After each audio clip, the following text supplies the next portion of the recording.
Muito bem, então vamos abrir em Apocalipse 19. Estamos chegando ao fim do livro. E hoje a gente vai terminar a 6ª sessão paralela. A partir do capítulo 20 inicia uma nova sessão escrita aí pelo apóstolo João. Então, Apocalipse capítulo 19. E nos diz assim: Depois destas coisas ouvi no céu uma como grande voz de numerosa multidão, dizendo: Aleluia! A salvação e a glória e o poder são do nosso Deus, porquanto verdadeiros e justos são os seus juízos, pois julgou a grande meretriz que corrompia a terra com a sua prostituição, e das mãos dela vingou o sangue dos seus servos. Segunda vez disseram: Aleluia! E a sua fumaça sobe pelos séculos dos séculos. Os 24 anciãos e os 4 seres viventes prostraram-se e adoraram a Deus, que se acha assentado no trono, dizendo: Amém, aleluia. Saiu uma voz do trono exclamando: Dai louvores ao nosso Deus, todos os seus servos, os que o temeis, os pequenos e os grandes. Então ouvi uma como voz de numerosa multidão, como de muitas águas, como de fortes trovões, dizendo: Aleluia, pois reina o Senhor nosso Deus, o Todo-Poderoso. Alegremo-nos, exultemos e demo-lhes a glória, porque são chegadas as bodas do Cordeiro, cuja esposa a si mesmo já se ataviou, pois lhe foi dado vestir-se de linho finíssimo, resplandecente e puro, porque o linho finíssimo são os atos de justiça dos santos. Então me falou o anjo: Escreve: Bem-aventurados aqueles que são chamados à ceia das bodas do Cordeiro. E acrescentou: São estas as verdadeiras palavras de Deus. Prostrei-me ante os seus pés para adorá-lo. Ele, porém, me disse: Vê, não faças isso. Sou conservo teu e dos teus irmãos que mantêm o testemunho de Jesus. Adora a Deus, pois o testemunho de Jesus é o espírito da profecia. Vi o céu aberto, e eis um cavalo branco. O seu cavaleiro se chama Fiel e Verdadeiro, e julga e peleja com justiça. Os seus olhos são como chamas de fogo, na sua cabeça há muitos diademas. Tem um nome escrito que ninguém consegue senão ele mesmo. Está vestido com um manto tinto de sangue, e o seu nome se chama o Verbo de Deus. E seguiam-no os exércitos que há no céu, montando cavalos brancos com vestiduras de linho finíssimo, branco e puro.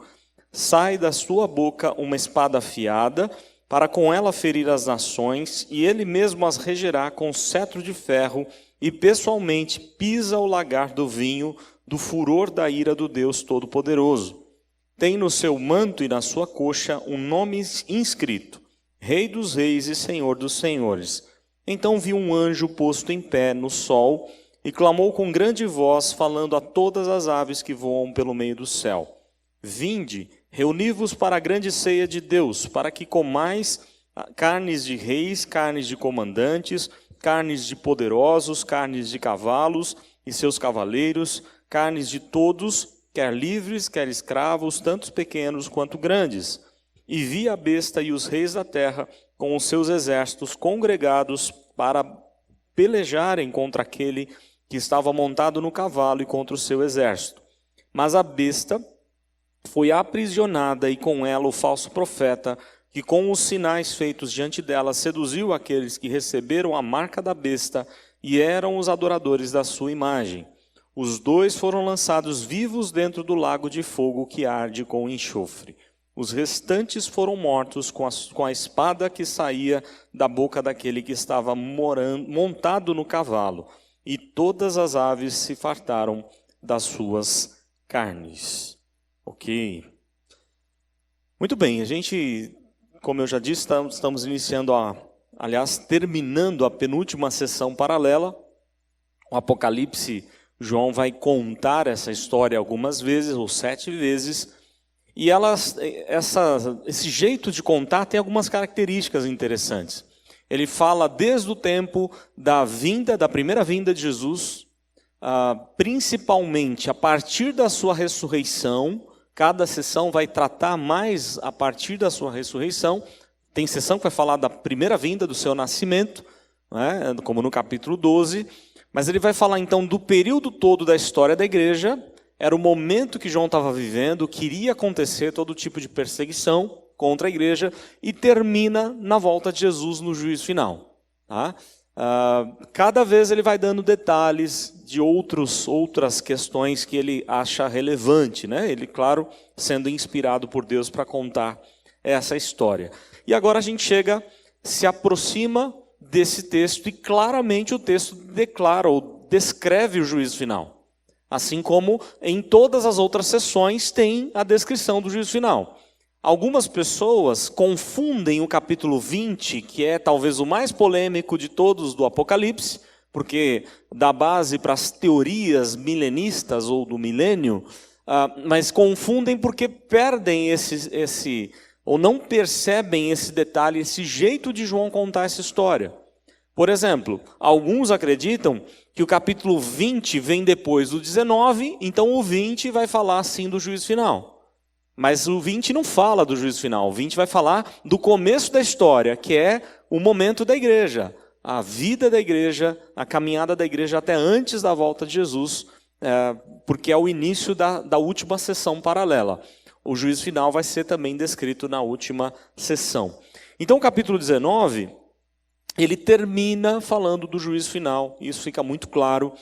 Existem questões aqui interessantes, porque o capítulo começa com um cântico, depois ele faz a descrição da vinda. Aliás, ele antes de descrever a vinda de Jesus, ele começa com um cântico, ele fala das bodas do Cordeiro, do encontro, do casamento de Cristo com a igreja, não é? Aí depois ele vai falar da vinda de Jesus cheio de glória, de poder para o juízo final, né? E termina então falando do juízo final. E é o que a gente vai estudar hoje, é esse capítulo 19.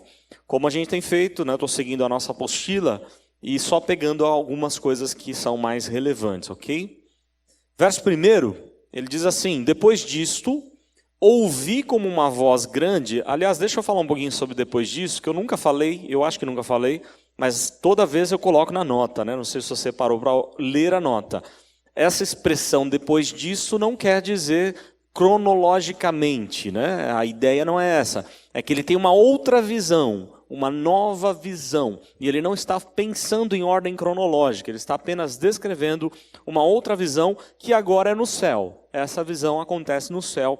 E aí o primeiro verso vai falar sobre isso. Depois disso ouvi como uma voz grande de uma multidão enorme no céu, dizendo: Aleluia! É uma curiosidade que eu não sei se você sabe, mas a expressão aleluia, ela aparece 24 vezes no livro dos Salmos, apenas no livro dos Salmos, e no Novo Testamento acontece somente aqui, 4 vezes. Em nenhum outro lugar você encontra a expressão aleluia. É algo assim curioso, né? Porque a gente usa tanto o nome aleluia, aleluia, as pessoas, até incrédulos, acabam usando a aleluia como se fosse alguma coisa, né, um mirabolante, um milagre, e nem sabe o que significa a expressão. Aleluia é a junção do verbo hebraico halel, que é louvar, com o iá de Yahvé, louvar ao Yahvé, louvar ao Senhor. E quando o povo de Deus pensa no nome Yahvé, isso fica muito claro no livro dos Salmos. Quando você pega o livro dos Salmos, ele trabalha com os nomes de Deus. E quando ele trabalha com o Yahvé, né, ele vai demonstrar que é a fidelidade de Deus. É Deus quem abençoa o seu povo porque ele é fiel ao seu povo. Deus é imutável, é fiel. O nome Yahvé foi aquele nome revelado por Moisés, né? Aliás, Deus se revela a Moisés quando Deus mesmo fala para ele: você vai dizer a Faraó quem é que está te enviando, o eu sou, o Deus imutável, o Deus fiel, o Deus que não muda de forma alguma. Então, toda vez que a Bíblia aponta para o nome Yahvé, ela está fazendo uma referência à fidelidade de Deus. Não é aos méritos humanos. Por exemplo, as orações de Daniel, ele reporta a fidelidade de Deus, ele confia na fidelidade de Deus, e não no povo de Deus, como que dizendo, o povo de Deus não merece sair do exílio. Mas por Deus ser fiel à sua palavra, por ele ser o Yahvé, ele vai nos tirar daqui. É essa a ideia da oração de Daniel. Então o nome Yahvé, ou aleluia, louvar a Yahvé, é importante, e aparece no Novo Testamento somente aqui. E ele fala então, né, algumas vezes dessa expressão. A salvação, o cântico não diz só aleluia, aleluia. A salvação, a glória e o poder do vosso Deus ou do Deus vosso, né? No primeiro verso. O segundo verso, porque verdadeiros e justos os juízos seus ou seus juízos, pois julgou a fornicação, a prostituição, a impureza da grande, referência à grande Babilônia, a grande meretriz, não é? Quem danificava a terra com a sua prostituição, a sua fornicação. A ideia de João não é apontar apenas para os atos ilícitos sexuais que o mundo sedutor leva as pessoas a fazerem, mas todo tipo de pecado e principalmente aqui a idolatria, a prostituição, né, com relação a Deus. Ou seja, enquanto a igreja é a noiva fiel, a esposa fiel a Cristo, a meretriz é aquela que seduz com toda a sorte de prostituição, de impureza, de idolatria. E aí o texto vai dizer que Deus vai punir o sangue dos servos das mãos dela, né? Uma referência aqui interessante, porque é a mesma expressão tirada da palavra de Eliseu para Jeú. Quando ele unge o rei Jeú e diz a Jeú para ele punir a Jezabel. Por quê? Porque o sangue dos servos de Deus, dos profetas, ela seria culpada do sangue dos servos de Deus, dos profetas, que ela mesma matou, né, no tempo lá do rei Acabe. E aí o texto então pega essa mesma ideia do Antigo Testamento. E vai punir então o sangue dos servos das mãos dela. E um segundo disse, aleluia. Olha só, de novo, aleluia, né? Que aparece, eu já falei, 24 vezes os Salmos e apenas aqui por 4 vezes. É interessante essa questão do nome de Deus, dos nomes de Deus, porque às vezes a gente canta e não sabe o que canta, não é? Eu lembro lá de Hosana. Hosana é um clamor por salvação, é um pedido a Deus, salva-nos, Senhor. É de onde vem o nome Oséias. Oséias e Hosana é a mesma raiz hebraica, que aliás era o nome de Josué. Moisés muda o nome de Josué, os irmãos devem lembrar disso da história. Por que Moisés vai mudar o nome de Josué? Porque a salvação já veio, Yahvé já veio, já nos salvou. Não era mais um clamor por salvação, eles foram libertos do Egito. Então agora ele tem o nome de Josué, que na transliteração para o grego é a palavra Jesus, o nome Jesus. Josué e Jesus é o mesmo nome, Josué em hebraico, Jesus em grego, né? Então tudo isso tem a ver, aí você vê a aliança de Deus, né? Todas as coisas batendo, o Novo com o Antigo Testamento, é o mesmo Deus, é a mesma história, não tem histórias diferentes, uma completa a outra. Verso número 3, um segundo anjo disse, aleluia, e a fumaça dela subindo para todo sempre. Olha só, um segundo anjo, ele vai dizer aleluia, e eles vão ver a fumaça da meretriz ou da grande cidade subindo, uma referência à profecia de Isaías para com Edom. Assim como Edom seria destruído e de longe os inimigos iriam ver a fumaça, no tempo do fim, o sistema mundano, as ciladas de Satanás, tudo seria visto, né, como algo que sobe, uma fumaça que sobe e sobe de maneira contínua, uma destruição contínua, não tem fim. A ideia da expressão é algo que não tem fim. No verso 4, prostraram os presbíteros, os 24 anciãos, né, os 24 presbíteros e os 4 seres viventes e adoraram a Deus. Olha só, quem é que adora a Deus? Os representantes da igreja, 12 do Antigo e 12 do Novo, os 24 anciãos ou presbíteros, é a mesma coisa, não é? E os 4 seres viventes representando todas as hostes angelicais. A ideia, todos os anjos, todos os santos, todos os salvos vão adorar ao Senhor, não é? E eles vão falar, adorar a Deus, dizendo, né, o que está sentado sobre o trono, dizendo, amém, aleluia, de novo, olha só. E o verso 5, uma voz do trono veio, louvem ao Deus vosso todos os seus servos, os que o temem, os pequenos e os grandes. E ouvi uma voz, verso 6, de uma multidão enorme, e como voz de muitas águas, a ideia de poder, né? E como voz de trovões poderosos, intensidade, poder, dizendo, aleluia, pois reinou o Senhor, o Deus vosso, o Todo-Poderoso. Essa expressão ela é interessante, porque ela aparece, o Senhor Deus vosso Todo-Poderoso, aparece 7 vezes no Apocalipse. E não é à toa, porque o número 7 indica a plenitude, indica o número de Deus. Por que é importante para o momento que eles estão vivendo? Porque o imperador Domiciano, ele trouxe para si mesmo um título, Senhor e Deus. E aí, o título dado a Deus aqui ele é o Todo-Poderoso. Domiciano pode ter poder, pode ter um certo poder, mas o Todo-Poderoso é somente Deus, não há outro Todo-Poderoso. E ele faz a questão de repetir isso 7 vezes no livro do Apocalipse. Aí o verso 7, depois de acabar o cântico, né, que foi entoado, que ele vê a igreja entoando juntamente com os anjos esse cântico de adoração, ele vai fazer uma referência agora às bodas do Cordeiro. Olha só, a partir do verso 7. Regozijemo-nos e alegremo-nos, uma linguagem dos salmos, e demo-lhes glória, ou a glória a ele, pois veio as bodas do Cordeiro, e a sua esposa preparou-se. Algumas coisas são legais aqui, interessantes a gente estudar. As bodas, como é que era o tempo da Bíblia, o tempo dos judeus, o contexto cultural judaico com relação às bodas, o casamento, né? E o casamento ele era dividido em algumas partes importantes. A primeira delas era o tempo de noivado, uma espécie de noivado, não é bem o noivado que a gente tem hoje, mas era um período semelhante ao noivado, onde os pais da noiva e do noivo faziam um contrato de casamento, né? Entre as famílias ali, entre os filhos. Então esse era o primeiro momento, e que não tem como se desfazer disso, né? Só se desfaz disso se divorciando, já é um compromisso para todo sempre, não tinha como se desfazer disso.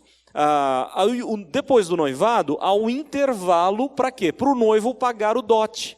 O noivo podia pagar o dote ou em dinheiro ou em trabalho, no caso de Jacó, né? Ele fazia isso trabalhando por uma das suas esposas, depois por outra, já que tinha sido enganado lá pelo seu sogro. Então olha só, primeiro é o contrato de casamento, depois é o tempo do intervalo para pagar o dote, em terceiro, depois do período já do dote pago, o noivo vem em procissão.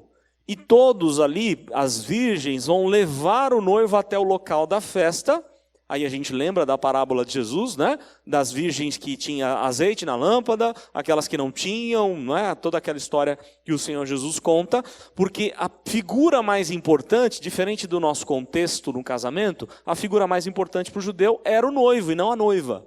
Hoje é o contrário, né? No nosso tempo, a noiva entra, todo mundo fica de pé, todo mundo quer ver o vestido da noiva, como é que ela está, né? Ela é o centro da cerimônia. Quando, na verdade, o centro da cerimônia tinha que ser, naquela época, o próprio Cristo. Aliás, o casamento simboliza Cristo como noivo. E assim tem que ser no nosso dia a dia. Quem tem que ser o centro do nosso casamento, da nossa família, tem que ser Cristo. Não é? O nosso casamento, a nossa família simboliza a relação de Deus com o seu povo. Depois da procissão, havia cerimônia de casamento que durava cerca de 7 dias. Na maioria das vezes 7 dias, algumas vezes 14 dias. De novo, o número 7 para o judeu, um simbolismo interessante que eles usavam, né? Quando a gente olha para a história do que está sendo descrito aqui no Apocalipse, nós vemos então que há uma promessa, há um compromisso de Deus com o seu povo, não é? E Jesus, nesse período de intervalo, que é o tempo que a gente está vivendo, ele pagou o dote, ele comprou o direito de ter a sua igreja, não é? Ele morreu na cruz pela igreja, pela noiva, e ele está vindo. E, né, vai chegar a hora que ele vem. Quando ele vier, aí não tem mais jeito, é o juízo final e a festa para o povo de Deus. É festa para o povo de Deus e é tormento para os incrédulos, né? Aí é a referência que João está fazendo aqui. O que é curioso é que ele diz assim, a sua esposa, ela se preparou. Olha só, esse é o tempo de preparação. Quando Jesus voltar, não dá mais tempo. Mesma coisa das amigas da noiva que vão em procissão buscar o noivo para levar até a festa, né? Ou esperar o noivo num certo lugar para levá-lo até a festa. Não adianta se preparar na hora, tem que se preparar antes, é agora o tempo da preparação. Quando o noivo chegar, não tem mais chance, é o juízo final e as bodas do Cordeiro. O texto vai falar agora sobre, olha só o verso 8, e foi dado a ela, a noiva, vestir-se de linho brilhante e puro. Olha só. Ela tem, foi dado a ela, não é que ela mesma tem condições de se vestir. O texto é enfático para dizer, é Deus quem deu uma roupa, né? É o noivo quem dá a roupa para ela vestir-se. Por quê? Porque a ideia de vestir tem tudo a ver com o quê? Com o nosso pecado na Bíblia. Desde Gênesis 3, Adão e Eva tentam fazer roupas para si, querem dar um jeitinho na situação do pecado, Deus rejeita, ele faz roupas para eles, né? E a partir dali, depois de algum tempo, vai ter o cerimonial do dia da expiação. Expiar é cobrir, tudo relacionado ao que? Ao nosso pecado. É a justiça de Cristo que nos cobre, que tira de nós a condenação. Né? Então a ideia é que essa noiva, essa esposa ou a igreja, ela está belíssima. Olha só, ela está vestida com roupas maravilhosas, bonitas, finíssimas, não é? De brilhante puro, a ideia de pureza, de justiça, roupas que Deus é quem deu, o próprio Deus é quem lhe deu, e há uma referência, porque o linho são os atos de justiça dos santos. Aqui uma referência à justificação da igreja. O que é curioso com relação à justificação da igreja, tem também uma ênfase na santificação, mas a referência principal aqui é a justificação. E a teologia romana confunde as coisas entre justificação e santificação. Porque para a teologia dos romanos, antes da reforma, eles entendiam da seguinte forma, que justificação é um processo, Deus está nos justificando, Deus vai nos tornar justo. Era a teologia dos grandes teólogos da época medieval. Mas não é isso que Lutero descobriu através de Paulo aos romanos. Né? Deus não está tornando as pessoas justas, Deus faz uma declaração. É algo da justiça. Ele declara a gente justo. A justificação é algo que acontece quando Cristo morre na cruz e quando o Espírito Santo aplica essa obra. Ele dá um novo nascimento, ele dá fé para nós crermos. A partir disso nós estamos justificados. Nós não vamos ser justificados. Então há uma confusão na teologia romana entre justificação e santificação. A referência principal aqui é sobre justiça. A igreja está justificada, ela não será punida, ela está pronta, preparada para o dia do casamento, para o dia do encontro com Cristo. Verso 9, e disse para mim, escreva, bem-aventurados os que para a ceia das bodas do Cordeiro foram chamados, olha só. E disse para mim, estas palavras verdadeiras de Deus são. Olha só que interessante aqui. São felizes, bem-aventurados, que vai aparecer também 7 vezes no Apocalipse. Essa é a 4ª vez que aparece. Bem-aventurados os que para a ceia das bodas do Cordeiro são o quê? Chamados. Olha só, eles foram convidados. Quem é que chama? É Deus quem chama, é Deus quem convida. Nós não temos como chegar por nós mesmos, né? O convite é vir da parte do Senhor. E é muito feliz aquele que recebe o convite e que está preparado para esse convite, não é? Para participar da ceia do Cordeiro. E aí ele vai falar que essas são as verdadeiras palavras de Deus. E aí o verso 10, e caí prostrado aos pés do anjo para adorá-lo, e ele me disse, veja, não, eu sou conservo teu, dos teus irmãos, os quais têm o testemunho de Jesus. A Deus adore, ele dá uma ordem, ó, a Deus adore. Essa ideia não é simplesmente a ideia de só Deus tem que ser adorado, mas é também a ideia de que você tem que adorar Deus em toda circunstância, em todo tempo, como é a linguagem do salmista.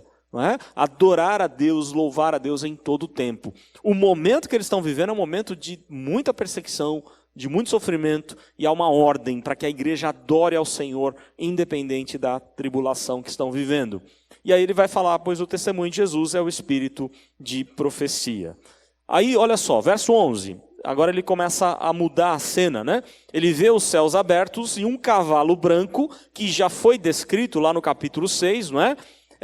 Lá no capítulo 6 ele está vitorioso, vencendo para vencer, é a expressão usada ali. Então ele vê os céus abertos, um cavalo branco, o que estava sentado sobre ele é chamado fiel e verdadeiro, e em justiça julga e guerreia. Uma referência clara ao próprio Cristo, porque as expressões usadas aqui são tiradas dele próprio. Por exemplo, ele diz para a igreja de Laodiceia que ele é a testemunha fiel e verdadeira. Ele é o fiel e verdadeiro, né? Ele é quem julga, quem guerreia, e a ideia é um julgamento e uma guerra contínua. Ele vai julgar, vai guerrear de maneira contínua aqueles que são incrédulos. Verso 12. Os olhos dele são como chamas de fogo. Uma descrição tanto de Daniel 10, capítulo 1 de Apocalipse, uma referência a Cristo, e capítulo 2 também, né? Olha só, a ideia de chamas de fogo são olhos que a tudo vê, tudo conhece, e olhos de ira. Ele vem para julgar porque ele sabe dos pecados de todos. Então a ideia de um Deus que conhece todas as coisas. Sobre a cabeça dele há muitas coroas. A palavra usada aqui é coroa de vitória, tendo um nome escrito, o qual ninguém sabe senão ele. Olha só, nós não temos a referência do nome que está escrito nessas coroas, e um dia, com certeza, saberemos. A ideia é, cada dia algo novo nós vamos saber sobre Deus. Nós teremos revelações sobre Deus. Por enquanto, ele nos deixou a Bíblia. No céu não tem Bíblia. Então aproveite para experimentar, para ler a palavra de Deus dioturnamente, né? Enquanto você está aqui, porque no céu não tem Bíblia, né? Mas olha só, será que a gente conhece quantos por cento da palavra de Deus, da revelação de Deus, né? Imagine que o conhecimento de Deus é inesgotável. Sempre haverá algo novo para se conhecer de Deus. É essa a ideia, né? O nome ninguém sabe senão ele. Nós um dia saberemos muitas coisas sobre Deus que hoje ainda não sabemos, como revelação das Escrituras e coisas que até além das Escrituras. Verso 13. E vestido, olha só como ele está vestido, um manto molhado de sangue, e chamou o seu nome a palavra de Deus. O Logos de Deus era o nome ele era chamado ou conhecido. Mas ele não está vestido com um manto de sangue vertido na cruz. Talvez alguns se enganam pensando nisso. O contexto não está falando de salvação. O contexto está falando de juízo de Deus. O que vai acontecer é juízo. O contexto é um sangue porque ele pisou no lagar dos ímpios. Lembram disso? Os ímpios, como uvas, são tiradas, são colhidas. Ficou naquela, né, nós ficamos naquela indefinição. Quem é que colheu os ímpios? Se é o próprio Cristo ou são os anjos?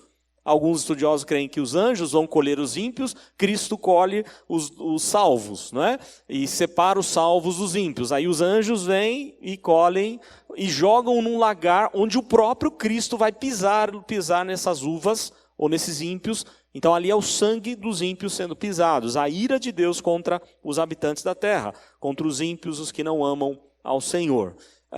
E aí o verso 14. E os exércitos do céu, olha só, que representa todos que estão no céu, tanto os santos quanto os anjos, acompanham ele. Não há volta em secreto. A volta de Jesus todo olho vai ver. Isso é muito claro em vários textos da palavra de Deus, tanto nos evangelhos quanto no Apocalipse. Não há volta secreta. Vem todo o exército do céu junto com Cristo, acompanhando com cavalos brancos, vestidos de linho branco e puro. Verso 15. Da sua boca, da boca dele, sai a espada afiada. Não é o evangelho, não tem contexto de salvação, mas é contexto de juízo. Sai a espada do juízo de Deus. O que ele vai proferir é juízo, para nela ferir as nações e as governará com vara de ferro. O cetro de ferro, olha só. E ele pisa o lagar do vinho da cólera da ira de Deus, o Todo-Poderoso. A ideia de alguém que governa, o cetro é um rei, não é? A figura tanto do cetro como rei, quanto do pastor que usa uma vara, é a ideia de governo. Só que aqui esse cetro é duro, é de ferro, ele vem para judiar, para bater, não é? Ele vem para juízo mesmo, juízo final. É o vinho da cólera, o finalzinho. E ele pisa o lagar do vinho da cólera da ira de Deus, o Todo-Poderoso. Olha só, Deus mesmo vai pisar nesses ímpios, Deus mesmo vai punir aqueles que não querem saber dele. Verso 16. E tem sobre o manto e sobre a coxa um nome escrito: Rei dos Reis e Senhor dos Senhores. Olha só, ele tem sobre o manto a ideia de rei, ele é o rei. Sobre a coxa era indicação de poder. Desde o tempo do Antigo Testamento, ou lá de Gênesis, você vai encontrar os juramentos feitos colocando a mão sobre a coxa. você vai encontrar a luta de Jacó com Jesus, com o próprio Cristo, né, ainda não encarnado, lógico, e ele vai lutar com Cristo e vai ser deslocado na coxa, coxa indicando o poder. Esse Cristo que volta, ele tem manto de rei e ele tem sobre a coxa um nome escrito. Qual é esse nome? Rei dos Reis e Senhor dos Senhores. Ele é Senhor absoluto. E aqui há uma curiosidade interessante, porque alguns estudiosos, quando você translitera o número 666, o número da besta, do grego para o aramaico, é como eles chegam à conclusão de que significa aí Nero, significa fracasso e outras coisas mais, né? A ideia agora, 777, aliás, transliterando Rei dos Reis, Senhor dos Senhores, do grego para o aramaico, você tem o número 777. Então alguns, não dá para a gente comprovar isso, mas alguns fazem essa relação, né? Enquanto a marca da besta é o número 666, que indica fracasso, derrota, o Rei dos Reis tem o número 777, ele é Senhor vitorioso, absoluto, mas é apenas uma conjectura aí que não dá para a gente chegar a uma conclusão certa. A partir do verso 17 agora, 17 a 21, ele vai falar de uma outra festa. Está rolando uma festa, as bodas do Cordeiro, o casamento do Cordeiro com a noiva, com a igreja, e agora ele se refere a uma nova festa. Mas essa festa é dolorida para quem participar. Não é? Verso 17. E vi um anjo em pé diante do sol, e gritou em voz grande, dizendo a todas as aves, as quais voam no meio do céu, venha cá, reúnam para a festa, a grande festa de Deus. Olha só. Uma citação da profecia de Ezequiel 39, onde as aves de rapina são convidadas a comer a carne que está ali disponível. Então, cumprimento da profecia de Ezequiel 39. No verso 18, ele vai demonstrar mais claramente o que é isso. Para quê? Para que comam a carne dos reis, a carne dos tribunos ou dos comandantes, tribuno, comandante de 1000 homens, né? Carne dos poderosos, carne dos cavalos, dos cavaleiros, carne de todos os livres, de todos os escravos, dos pequenos, dos grandes, em outras palavras, dos habitantes da terra, daqueles que desprezaram o cordeiro, que tem a marca da besta, que não tem a marca do cordeiro. A referência é, eles vão servir de banquete. Olha só, há um outro banquete, mas esse banquete é as aves comendo a carne dos ímpios. A carniça, a palavra é duríssima aí, comendo a podridão, né, da carne dos ímpios, é algo assim muito forte a expressão. E vi a besta e os reis da terra e os seus exércitos, verso 19, reunidos para fazer guerra contra o que está assentado sobre o cavalo e contra o seu exército. Olha só, eles reúnem-se todos para uma guerra, só que a guerra não acontece, porque Cristo tem a espada afiada, com a sua palavra, com o poder da sua palavra, ele destrói o inimigo. Assim como Paulo descreve lá em Colossenses, com o sopro da sua boca. A ideia é de colocar a sua palavra, a mesma que criou todas as coisas, ele destrói os inimigos. No entanto, os inimigos acham que pode vencer Cristo e a igreja. Então a besta, os reis da terra, né, ou seja, os povos de uma forma geral, os povos ímpios, eles se reúnem para guerrear contra a Cristo. Aliás, no Apocalipse, os inimigos se reúnem para lutar contra Cristo e contra a igreja. Quais são os inimigos? Você tem os próprios ímpios, você tem o dragão, que é Satanás, você tem as duas bestas, a primeira delas o próprio anticristo, representado nos governos, nos poderes todos, durante toda a história da humanidade. Você tem a filosofia, a pedagogia, a própria religião na segunda besta, e você tem a meretriz ou a grande cidade sedutora. São 5 inimigos, ímpios, Satanás, as duas bestas e esse sistema mundano tentando lutar, acabar com a igreja e contra Cristo ou tomar o lugar de Cristo, mas não tem como vencer. Ele é Rei dos Reis, Senhor dos Senhores, ele tem coroas de vitória, ele vem vencendo para vencer. E o verso 20, olha só o resultado. Ele prende a besta e com ela o falso profeta, o qual fez milagres diante dele, e com isso enganou os que receberam a marca da besta, e os que adoram a sua imagem, vivos foram lançados os dois sobre o lago de fogo e queimando em enxofre. uma referência ao inferno, né, a colocar essas pessoas todas na condenação eterna do inferno. Infelizmente, há pessoas, mesmo no movimento evangélico, defendendo o universalismo, onde todos serão salvos, ou dizendo que não tem inferno, né? E a Bíblia é cheia de textos, esse é um deles, demonstrando que o inferno existe sim, não só para Satanás e seus anjos, mas também para os ímpios que vão com ele para o inferno. Verso 21.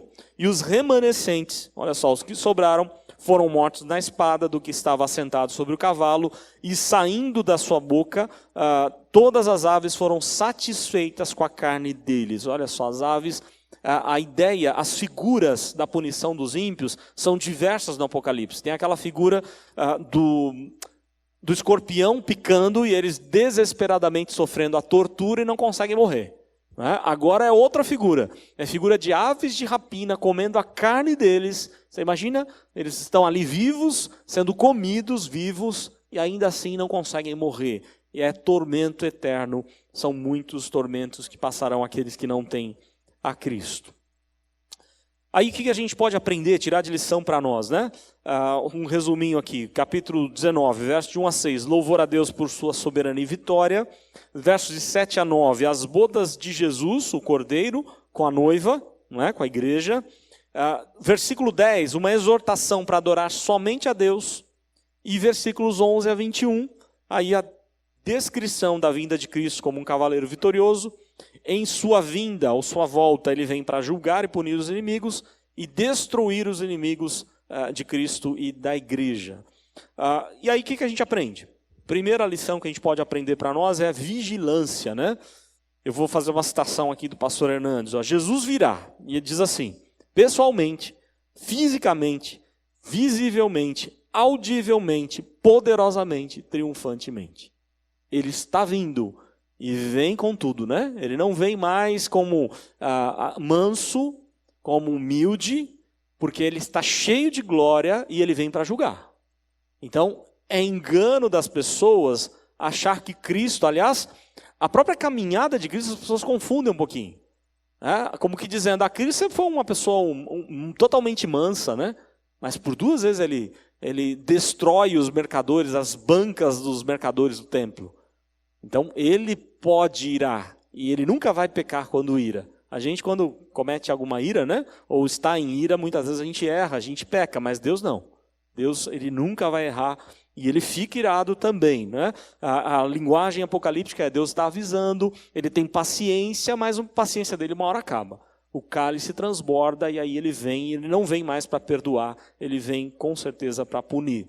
A igreja, como noiva de Cristo, deve aguardar a vinda do noivo com pureza e santidade. Olha só, a nossa missão, a nossa tarefa é viver na pureza, na santidade. Confiança e gratidão e obediência a Deus. A palavra que sai da boca de Cristo é poderosa, destrói os inimigos, né, de Cristo e da sua igreja. Olha só, a palavra, só com a palavra dele ele destrói todas as coisas. Então a gente tem que viver de maneira temerosa, né, obediente ao Senhor. Jesus vem para julgar todos aqueles que perseguem a igreja casa-se com Cristo, o Cordeiro, e nesse relacionamento, como em todo casamento, é preciso haver amor, comunhão, íntima alegria e fidelidade, o que nos diz aí William Barclay, num dos seus, aliás, no seu comentário de Apocalipse. Ok? Então vamos orar, né? Vamos ter um momento de oração. E aí depois a gente abre para o momento de perguntas.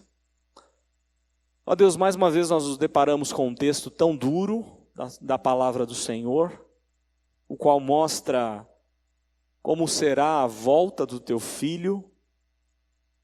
E para nós, igreja, vai ser com certeza uma grande alegria, uma grande festa, receber Cristo, nosso esposo, nosso noivo prometido, porque o Senhor nos deu roupas para vestir, o Senhor cobriu a nudez da nossa vida, o nosso pecado.